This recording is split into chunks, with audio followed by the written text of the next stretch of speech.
In the Transformer lore, there are many different characters that are extremely iconic. You have Optimus Prime, you have Megatron, but one of those that stands his own is Ultra Magnus.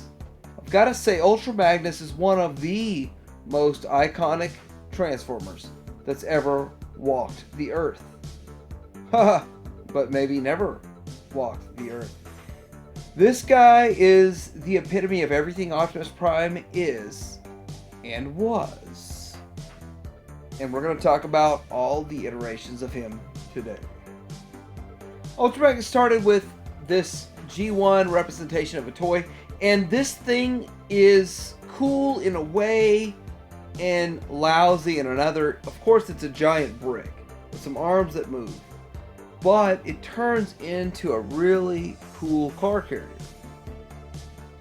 Now, this thing's designed to hold cars on the bottom, on the top. That was actually a pretty cool deal when you have a bunch of Autobots that could roll up in there, and then it even had a ramp to roll up. But this was cool. They took that Autobot cab. It was the exact same thing as Optimus Prime. And Optimus Prime was the coolest thing ever in the 80s. And if you wanted to get cooler, you had to stay with Optimus Prime and just make it better, and that's what they did here. This was based off Diaclone. Diaclone was another toy line from Japan that was brought over here and sold as Transformers. So yes, technically Diaclone was before Ultra Magnus, but the color scheme will now haunt this figure and this character forever.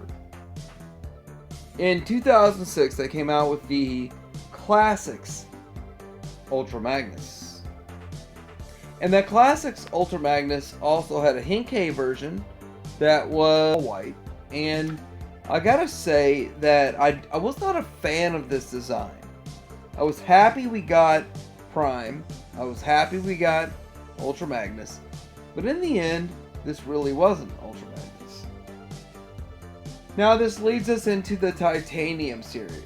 Now the first version of Titanium series came with sort of a Fall of Cybertron video game homage. And, you know, if you play the game, that supports the cells and it looks cool. They realize they need to make a G1 version. And they did. And I gotta say, the G1 version was awesome. But the problem is, this figure is too small. The whole scale is too small. But it's made of all die-cast, which is awesome and super retro. This version of Titanium series is probably the best version. And I don't think there's another Titanium series figure that is better than the Ultra Magnus Titanium series figure. So then third party starts to make upgrade kits for the Classics line. This is the Fans Project upgrade kit. And it makes it look more souped up, more powerful. But still, in my mind, it doesn't fit on a Masterpiece shelf. But this is during a time third party did not fully engage in the Masterpiece line. Third party companies thought add-on kits were their foot into the true Masterpiece line. And it worked for a lot of them. But now we have 100 third party companies. So when G1 died a long time for more G1 stuff, RID came along. I think Armada was a complete failure. RID tried to redeem that, and I think it was the best thing we saw since 1985 to 2000 whatever 3. That's the best thing we saw. But I was really sour that they abandoned G1. I refused to buy this thing back then. And sadly, the RID, Ultra Magnus, and then of course the subsequent Omega Prime are just amazing figures. What Hasbro did during this time frame that I boycotted every product they made because it didn't give me true G1. I find like a decade later how awesome it is. This figure does wonders. Oh my gosh, I can't believe the engineering behind this. I can't believe how well these two figures integrate into one amazing figure, and their brothers.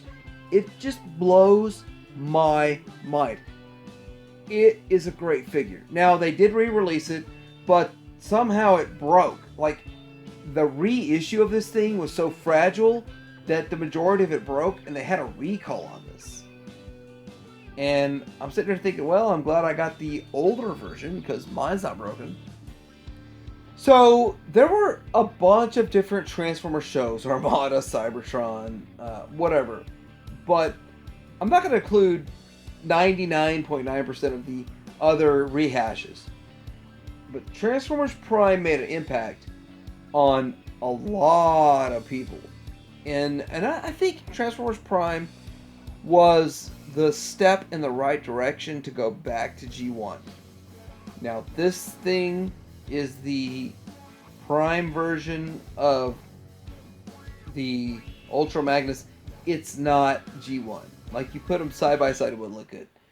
But it's the step in the right direction. And it gave the city commander the respect he deserves after all of this time. And I gotta say, this show made him awesome. It made him awesome. So let's talk a little bit about Masterpiece Transformers. Now, this is a Masterpiece version of Ultra Magnus. Now, I have my issues with this figure. And I gotta tell you that I was excited and came out of my skin when I knew it was coming. But I was upset about a few things, and there were a lot of question marks. Now, the first issue I have with this is the giant butt flap. But the KO engineered this butt flap out of the way. Somehow, some way. And that's a big deal. KO's come along, and this is, in this case, it's Toy House Factory. And Toy House Factory fixed that butt flap. And, well, that's great. But his dimensions are still too bulky. His gun shouldn't be purple. It should be white. There's so much wrong with Takara's Masterpiece. So much that some people still like to use KFC Citizen Stacks. Citizen Stacks were named after the late Robert Stax, who voiced the wonderful Ultra Magnus. Looks good, but not G1. I think Citizen Stacks is an amazing figure.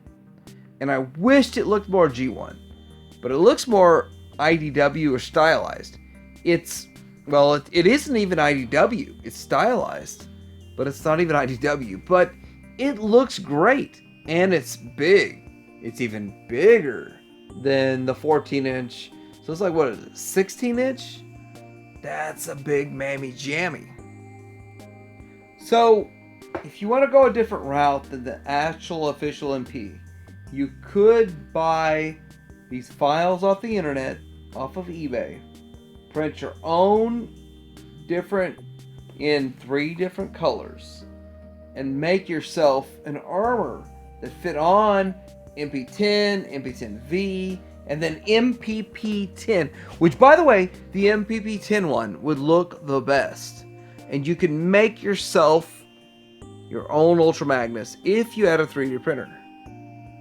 Now, I think this actually looks better than the Masterpiece, but the Masterpiece has glass in the chest, opening chest that reveals a matrix, and a bunch more features. So it's a give and it's a take. But I have to say that the 3D printed model is cool. The add-on pieces are cool. And that's why I think we could see something in the future from, like, Transform Element. Now, I think that a Transform Element could make a great Optimus Prime. Well, they did make a great Optimus Prime. They could make a great Ultra Magnus. And they would do a trailer that just part forms onto a white version of their original mold because it's slim. Now the Magic Square is a lot thicker and MP10's a lot thicker, and that Takara is going to take their MP44 mold, they're going to make a different parts forming trailer to make that thing Ultra Magnus. Now I may be wrong, this would be awesome to make the same thing that I just showed you, like a 3D printed model, on Transform Element do themselves. Wouldn't it be amazing? Now, Takara took this first step themselves. Back in the day, after they made MP01, they just recolored it white. Sort of how they did with the first toy. Now, they never went further and gave it the Ultra Magnus suit, the trailer that transformed into it. And I always expected that. And I never bought it because I figured down the road we'd get them both. But it never happened. And that was kind of because they abandoned the 12-inch scale. And they knew they could do better than what they did with the MP01. But MP01 still had a better silhouette than MP10. If anybody asks anybody. So Magic Square made their own Ultra Magnus. They didn't call it Ultra Magnus because they can't. They did a white repaint of their Prime. And there's no inclination that they're going to make a trailer that parts forms onto this to make it look like Ultra Magnus. I have this figure. It's in the pearlescent white that some say matches Fans Toys Phoenix X. I don't know for sure. I don't compare them side by side. In fact, I've nowhere seen anybody ever compare even the Fans Toys Phoenix to the Fans Toys Phoenix X in a good solid shot. Never seen that before. So next up is this Ultimetal X. It's like an 18-inch, $1,000 all die-cast metal. Well, not all, but you know, probably about 80% die-cast metal. Ultra Magnus, that is amazing, but I feel it's too bulky. I don't feel that it truly hits the character the right way. But it still looks awesome. And for $1,000, it better be. So there was a Combiner Wars version that I substituted out for Masterpiece because it fit on my shelf better. And I thought it looked okay. But the reality of it is, this didn't fit the bill. It's too IDW. And IDW is a thing that if you're going for, get the Combiner Wars version. And of course, they also had the Henkei, or whatever they called it, United Warriors, something, during the Combiner Wars series.